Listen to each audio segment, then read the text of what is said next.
millennia and journey to 19th century America, a time of rapid industrialization, religious revivalism, and a seemingly insatiable appetite for the strange and unusual. It was against this backdrop in 1869 that a discovery was made that would send shockwaves through the nation and expose the public's eagerness to believe in the unbelievable. I'm talking, of course, about the Cardiff Giant, a 10-foot-tall, petrified man who was unearthed from a farm in Cardiff, New York. News of the giant spread like wildfire, attracting hordes of curious onlookers, eager scientists, and opportunistic showmen, all vying for a glimpse of this supposed prehistoric marvel.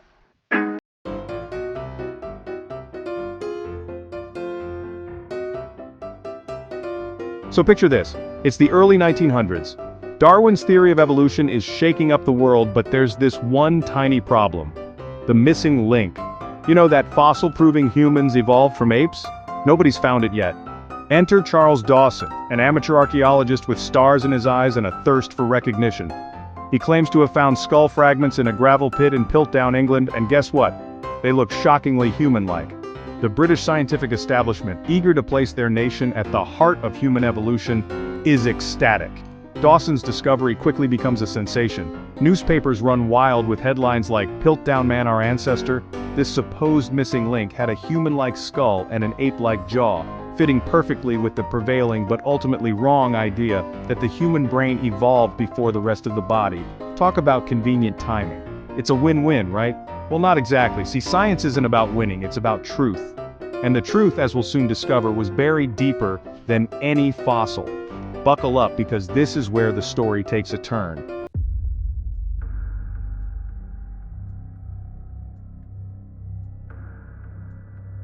Imagine this. It's 1938, the Great Depression is in full swing and anxieties are higher than a kite in a hurricane. You're chilling at home listening to the radio when suddenly, the music stops.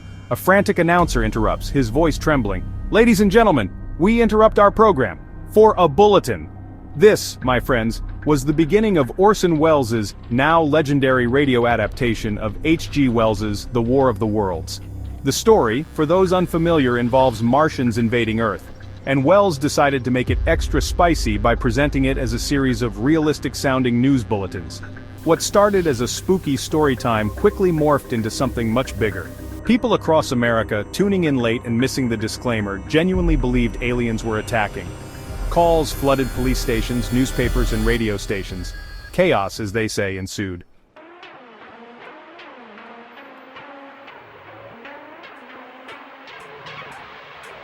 Alright, let's jump to 1983.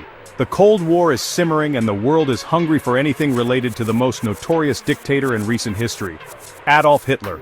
Enter Stern, a prominent German magazine, with a bombshell announcement. They've acquired Hitler's lost diaries. These diaries, 60 volumes of them, were said to contain Hitler's innermost thoughts and feelings, offering an unprecedented glimpse into the mind of a monster. Historians were ecstatic. The media went into a frenzy. This was the scoop of the century.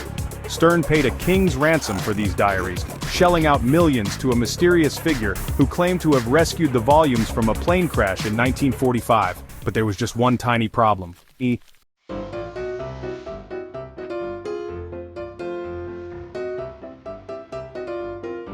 Alright, let's talk about the moon landing.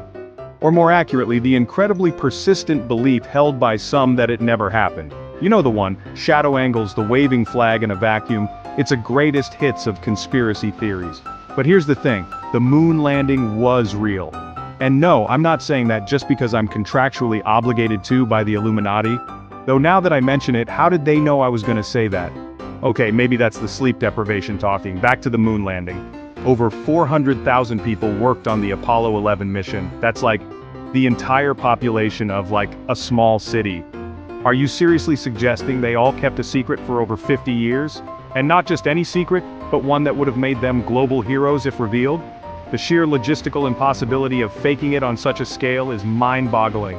Plus, you know, the Soviets. They were locked in a space race with the US, and you can bet they were watching every single move. If there was even a whiff of a hoax, they would have exposed it faster than you can say Sputnik.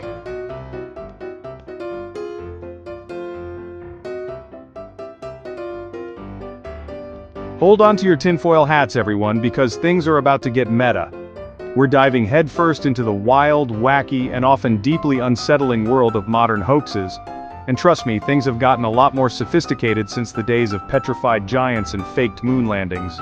We're living in the age of deepfakes, where artificial intelligence can create eerily realistic videos of people saying and doing things they never actually did. We're talking politicians spouting off bizarre conspiracy theories, celebrities endorsing products they've never even heard of, and your dear old grandma suddenly rapping along to Cardi B. And it's not just deepfakes we have to worry about. The internet is a breeding ground for all sorts of digital trickery.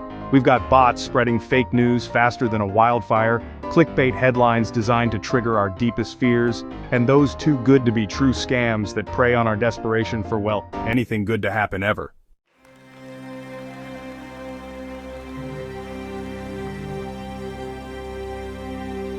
Okay, let's get one thing straight. It's not your fault that you fall for hoaxes. Well, maybe a little bit, but mostly it's your brain's fault. You see, our brains are hardwired to take shortcuts, to seek patterns, and to make sense of the world around us, and sometimes those shortcuts lead us straight into the waiting arms of a good hoax.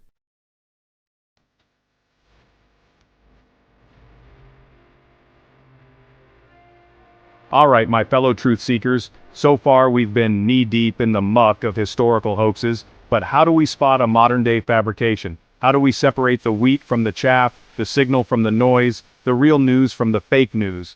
Well, it's time to channel your inner Sherlock Holmes, put on your deerstalker caps because we're about to become hoax-busting detectives.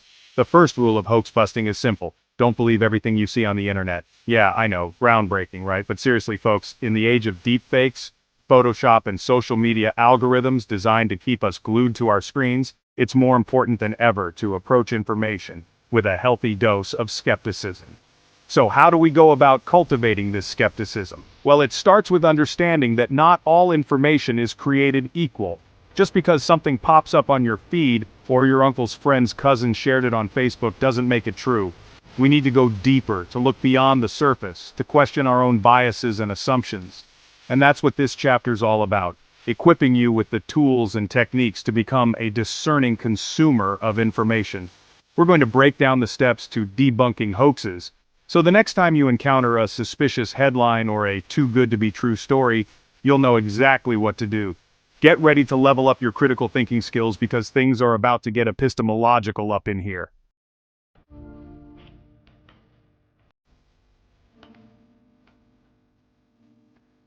Alright, my fellow truth seekers, we've spent the last little while arming ourselves with the knowledge and tools to become veritable hoax-busting ninjas. But now it's time to put those skills to the test, to see if we can separate fact from fiction in the wild, so to speak. Think of this as a pop quiz, a brain workout, a chance to flex those critical thinking muscles we've been developing. I'm going to present you with 3 cases, 3 stories that have circulated online and offline, and it's up to you to determine hoax or not. Now don't worry, I'm not going to leave you hanging. We'll go through each case together, examine the evidence, and see if we can reach a verdict. But before we do, I want you to channel your inner Sherlock, engage your skepticism, and remember everything we've learned about source evaluation, reverse image searches, and identifying potential biases. Are you ready? Because it's time to play. Hoax or not? Case number 1. The dihydrogen monoxide ban.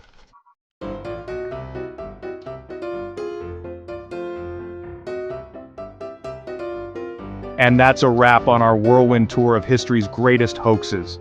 We've journeyed from ancient Greece to the moon and back, encountering wooden horses, petrified giants, fake fossils, alien invasions, and even a missing beetle along the way.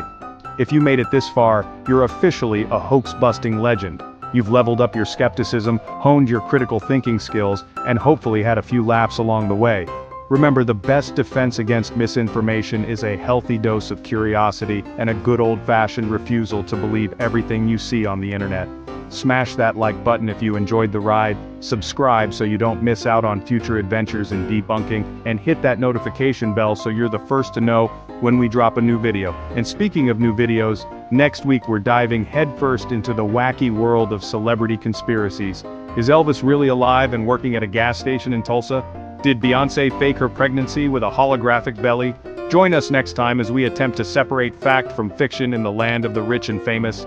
It's going to be legendary. But before you go, I want to hear from you. What was your favorite hoax we covered? Did any of them surprise you? Let me know in the comments below and I might just shout you out in the next video. Until then, stay curious, stay cynical, and remember, not everything that trends is true. Peace. Like, comment, and share for more history tips. EDG Experience. Explore, engage, elevate.